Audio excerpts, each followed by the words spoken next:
o kispuda khras las sokshi puisi taaki tsinikata pannikaki o kiskanistonta tsisupu tsisako kimma o kikamutanix toatswa kipusarsa tapisin sumkitapiosa o kinistona kokninas pusto nohtsista pitapia hakat bukats.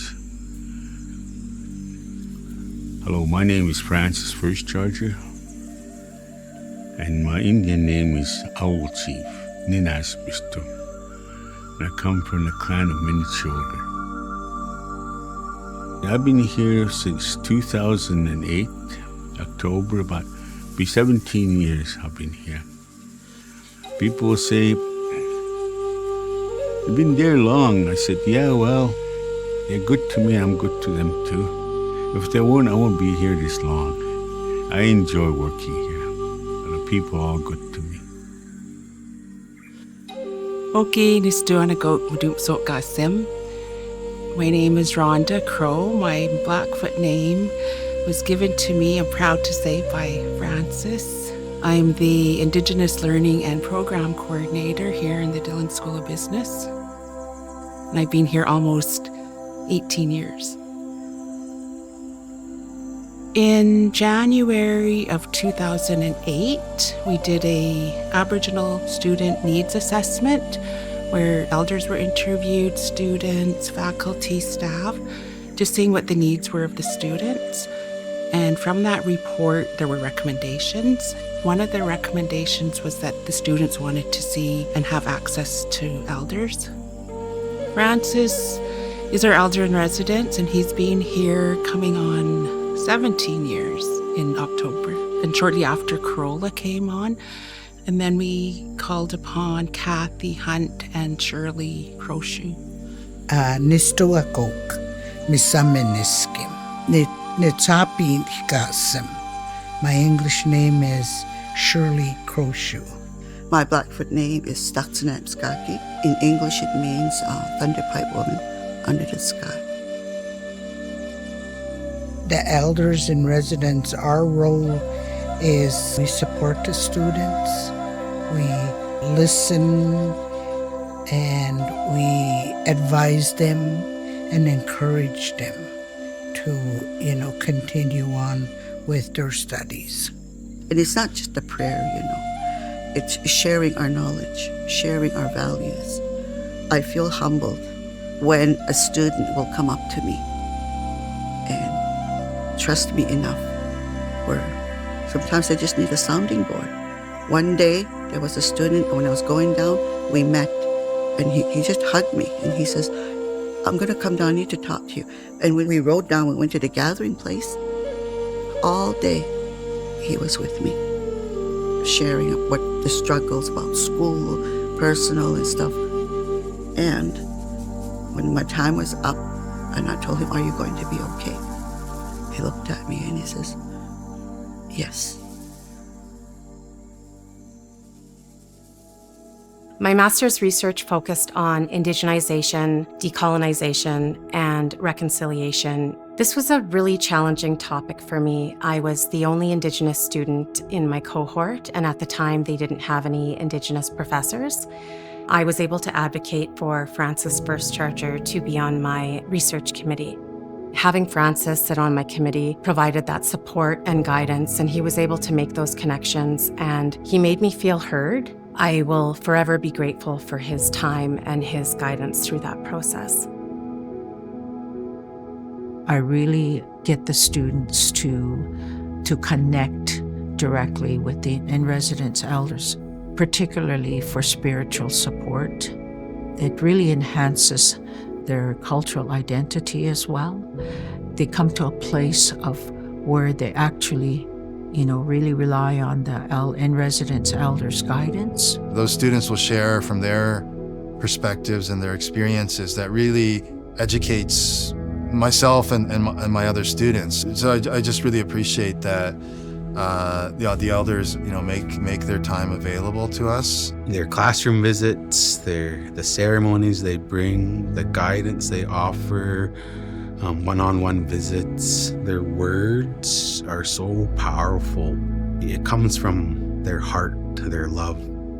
Kathy Hunt Stetsanevskapke. I remember one time I was feeling so frustrated with one of my peers and a professor, and it was just like everything was just going wrong and everything felt like it was just all chaotic. And so I just went and I sat with Kathy, and she gave me a really good teaching about how it's important to only speak good things about our family and our friends, and even though it's hard, it's also good not to think badly about others, because then it'll come back to us. I just don't know why, but I really needed to hear that. It pushes me to just keep going and to keep working towards my goal. I had a question about the Aniskum, the Buffalo Colin Stone, and the origin story of that. And Shirley Crowshoe, I met with her and she told me the whole story from start to finish. And that's very powerful. So just a little while with them, it could mean a lot for a student to overcome those challenges and to ultimately be successful in their studies, and not only as like in education, but in their lives, in their relationships with their family. Everyone just loved Corolla. Everyone loved her. And now it's great that the Elder and Ceremony Room was named after her, in honor of her. She knew that she was receiving the 10-year award, but she ended up going into the hospital that day, and then sadly, a few days later is when she passed. It's comforting to know that she knew she was receiving 10-year award. I think she would be so proud of where her fellow elders are going and taking it, especially with, Rhonda was always a big key component in her being here and helping her get here. And, I just want to thank the elders that are coming in to continue what they're doing. And that's a strong thing to do, is have your education behind you. And that's one thing she always strived, and is, the rest of our family does that for our kids, like keep going to school. In the future, I see a ceremonial building here where Blackfoot elders and where our societies, the Brave Dogs, the Gupkoiks, the Eekskanak, where they all could come here in Lethbridge, and it's like a community gathering place where the elders are there, the community's there, the societies are here, and it will be very beneficial not only to the students here, but to the community.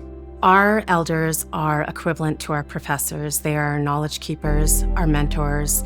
They provide guidance, support, and they're our healers. My hope is that more students are able to access this program. I find that the Elders in Residence program is unique, and it really allows the opportunity to build relationships, learn about the Blackfoot culture, and feel supported in your learning journey.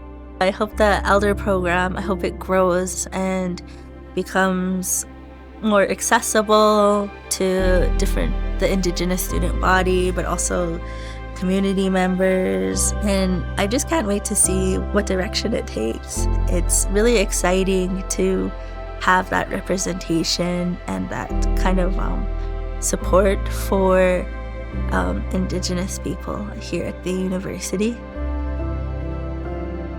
I truly believe that education is an opportunity towards prosperity, both individually and in society, and anything that we can do to improve opportunity, remove barriers to access is what I'm really hoping that the scholarship is the start of even greater things to come, and recognizing, again, elders in the past, elders of the day, and elders of tomorrow.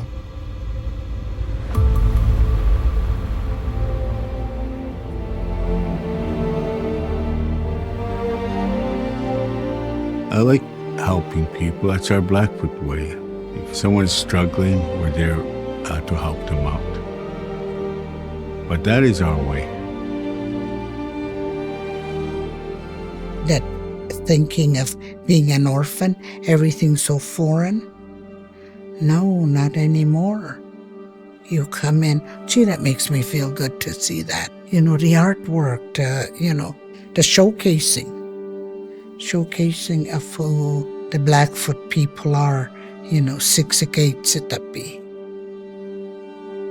She always strived to be the best that she can be and help other people to continue in their life. And she impacted a lot of lives in a good way and helped them reconnect with their spirituality, the culture. So in essence, she was a superhero, I think. She was my mom. I like it when the students, when I get to know them, they call me mom, or they call me grandma, and they see me and they're, hello, grandma. That's what I love. That's because there's a connection there. Kisto no ki pata piuksini ka kim ispisto wasu. Kanoma istia. Ikkinapi ahai ka kimosia. Wasa iskano istamatsuks. Kani sakai akshini sa kisto non anani da pata piu.